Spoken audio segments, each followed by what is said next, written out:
Vanakkam. Hello friends. In story time at Kadambavanam, today we will see the story of Thirunallaipovar, one of the 63 Nayanmars.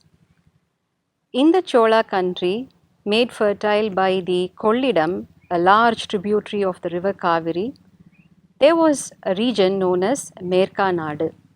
One of the small towns in that region was known as Adanur. The people there were all agriculturists. And outside that small town, there was a slum area which was populated by the Pulayar, people who dealt in leather and leather goods. They lived in small huts and led a very simple life in tune with nature. And Sekira describes the very setting of the Pulaipadi in very many songs, talking of how the women decorated their hairs with the stalks of the paddy, and they spread out thin leather on the floor and made their children sleep and were always engaged in songs. The children ran hither thither, playing with the cows and the dogs and the hens and cocks that they grew there. Now, in this setting was born our Nayanar Nandanar. He was a great devotee of Lord Shiva, and though it was customary for his people to worship different gods and goddesses, he himself would worship none other than the Lord Shiva himself. And he was in the job of providing the temples with the leather that was required for the drums, the strings that were required for the string instruments like the veena and the yard, and also a product known as korosane for the Lord's rituals. This was taken out of the stomach of dead cattle. Since he was engaged in this kind of an occupation, he was deemed unfit to enter into the holy precincts of temples in those days. So, wherever he went, supplying his products to the temples, he had to stay outside and worship the Lord. But still, he rejoiced in worshipping the Lord with song and dance and was always overflowing with love for Lord Shiva. Once, when he went to the holy city of Tirupungur, standing outside, he was trying to take a peek at his beloved Lord and found that the Lord's mount, the Nandi, sitting huge in front of the idol, was hindering his vision, and he cried out to his Lord to have mercy on him and show himself. Lord Shiva immediately ordered Nandi to move to one side. Then Nandanar worshipped him with joy. Even today, if you go to the temple of Tirupungur, you will see that the Nandi is slightly away and not aligned in a straight line with the linga inside. Thus, having worshipped Lord Shiva at Tirupungur, while returning, Nandanar saw that there was a huge pit near the temple and made it a point to make a small pond, a temple pond out of that pit.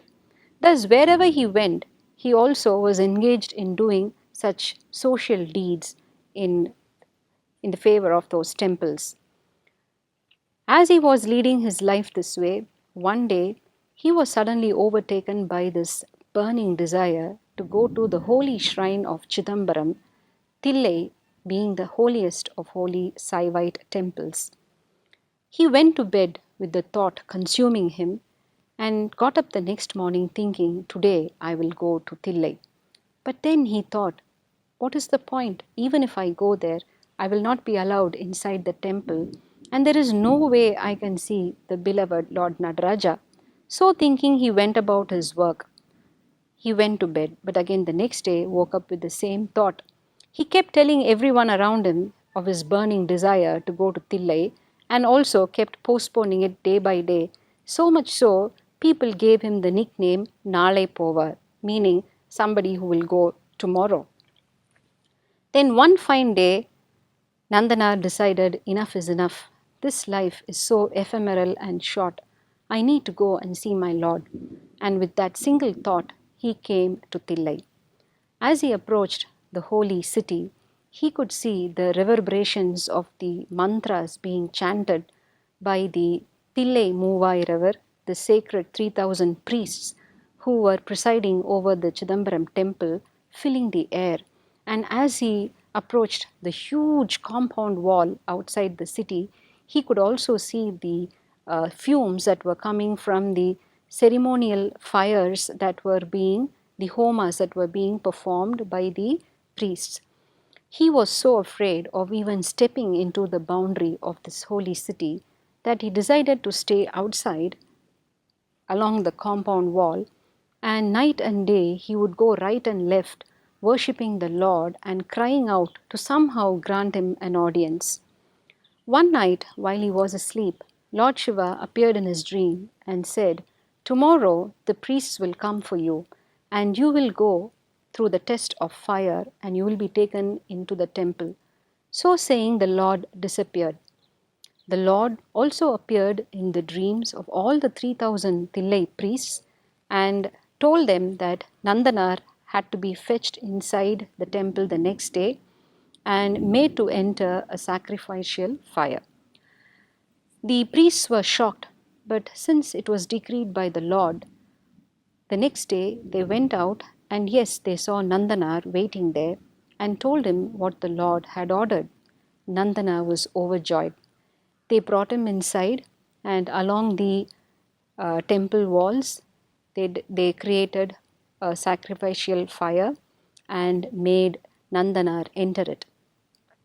Nandanar held up his hands above his head and chanting the holy name of the Lord, entered the fire. The next moment, as if all his old births had been washed away, he came out pure, wearing the holy thread, the holy ashes with the chada mudi, and stood there, sacred rites, looking like Brahma himself. The priests were shocked and surprised, and there was divine melody all around, and Brahma and all the devas showered the cool flowers of the Karpaha Vriksham from the heavens. Seeing that Nandanar had been blessed by the heavens, the Thillai priests worshipped him and took him inside the holy temple of Lord Nadaraja. But even before he reached the sanctum sanctorum, much to the shock and the surprise of those around him, he disappeared, meaning that Thirunallaipovar simply melted into the divine atmosphere and reached the holy feet of the Lord. This is the story of Thirunallaipovar Nayanar. We will meet next time with yet another story from the Periyapuranam. Vanakkam.